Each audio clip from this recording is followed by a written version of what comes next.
today I would like to talk about the evolution of the search itself. So, of course, artificial intelligence has changed the way home buyers are searching for properties. I would like to talk about how we can make our content AI friendly so that you're prepared for that next stage. So we talked about the evolution of the sales funnel. So instead of your typical sales funnel where you're funneling the customer down the funnel, nobody wants to be funneled. Instead, the customer is, more products are brought to the customer. So we see it more as a circle where there's many points of entry and exit. And as customers coming in, they're engaging with your interactive content. That in turn generates data for AI, so you can optimize your content and improve that, and again, attract customers better. So it's more of a circular combination.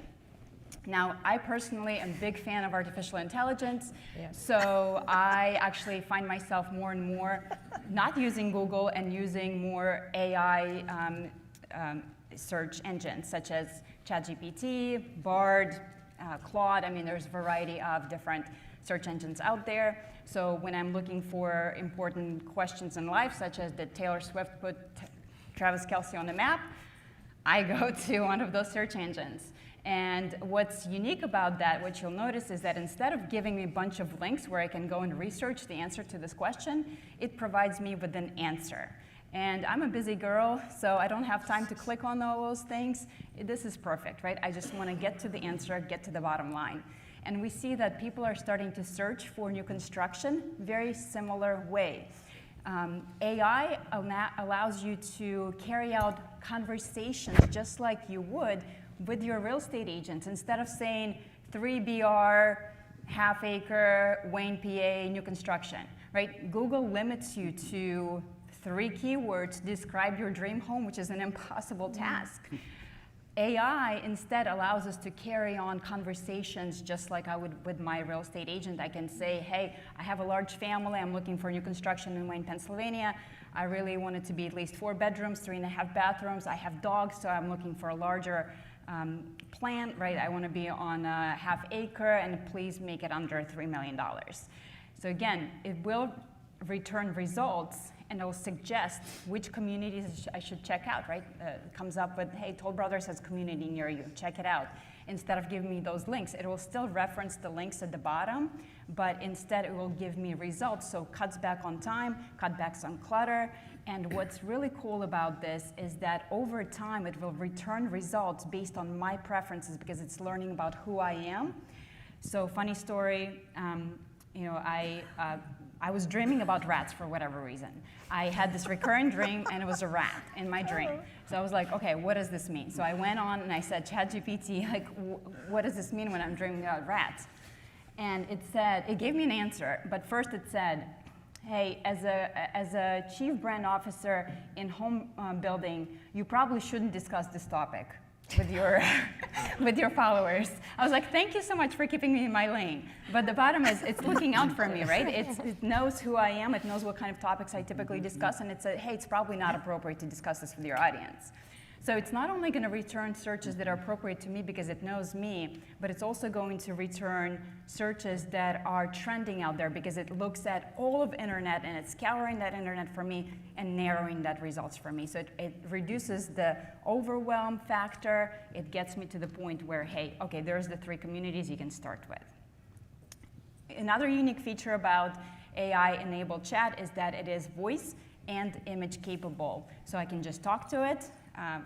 And image is really important because home building, we are visual, right? All of our marketing materials, it's all visual. So now ChatGPT is able to actually view floor plans. So when I ask it, hey, which floor plan would be the best for my large family, it's able to compare floor plans and tell me, oh, hey, that one is going to be the best option for you. So this is really, really important as you're thinking about the kind of content you're developing for search. I think, if I can interject real quick, I think these are 2 great takeaways.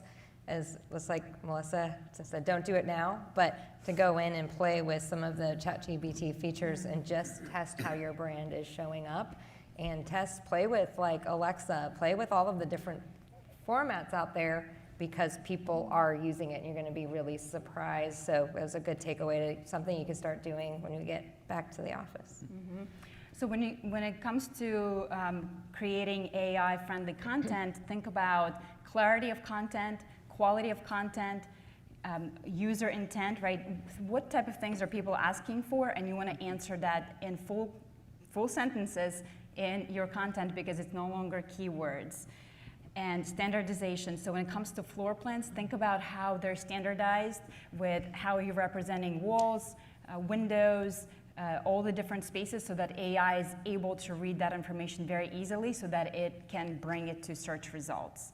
User experience is also extremely important for AI because it prioritizes how fast is your website, is it mobile friendly, is user engaged on your website. And speaking of user engagement, we know that interactive content is very important for user engagement.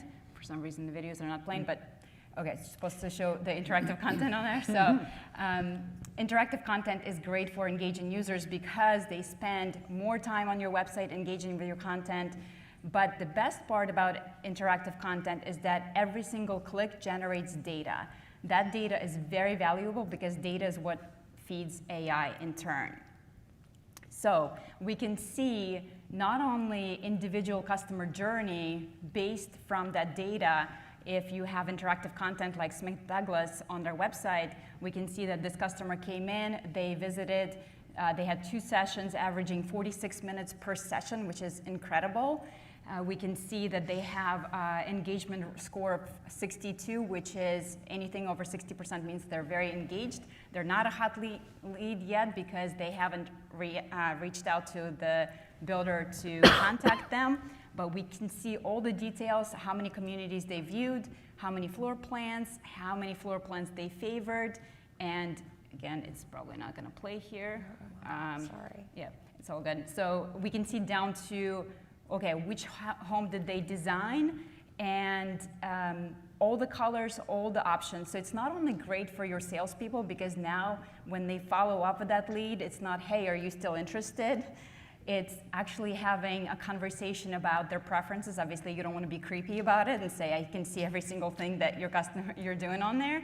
But hey, have you looked at our gourmet kitchens, right? Because you know that they really like the gourmet kitchen option. You can also aggregate all of that data. So when you aggregate that data, like Tim Costello talked about yesterday, you can be on top of those trends. Hey, everybody's looking at smaller footprints. You can get ahead of that and offer smaller footprints to your customers. Just like Mike talked about visitor times, you can see I pulled that from Lombardo Homes website. The darker, that means the heavier traffic. So you can see the normal business hours are very light. And all the activity happens at midnight, 10 o'clock at night on the weekends. So when you're digitizing your sales process, both Melissa and Mike talked about buy now and transacting online. One of the biggest benefits of keeping customer as long as possible on your website and instead of taking them offline is because all of that data is recorded through transaction. You're not just limiting it to the marketing stage, you are getting full picture of what are they doing, what did they look at, and where did they end up. Because when you have that data, then you can utilize things like personalization marketing. So when somebody comes into your website, if they're coming in from California, you're going to show them certain pictures versus if they're downsizer or first-time buyer, what kind of messaging, what kind of images you're going to show them can be personalized based on that data.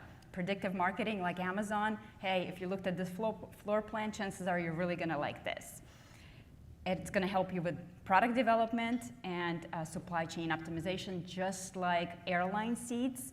Chances are you didn't pay the same price as person sitting next to you. So if somebody's looking at home site 13 and everybody's looking at that home site, raise the price automatically. If nobody's looking at home site 8, hey, maybe that's the sale. So in conclusion, as you're thinking about making your content AI friendly, concentrate on interactive content. Interactive content is gold because it generates all that data, and AI needs data. Think about offering personalized experiences that are dynamically changing based on that customer's preferences, their, again, location, their interest, etc. And as much as possible, you want to create an omni-channel experience and break down any data silos. So whether it's marketing department, sales department, customer service, you want to unify that data as much as possible so that AI can really see the entire customer journey and they can optimize that in more of a holistic way.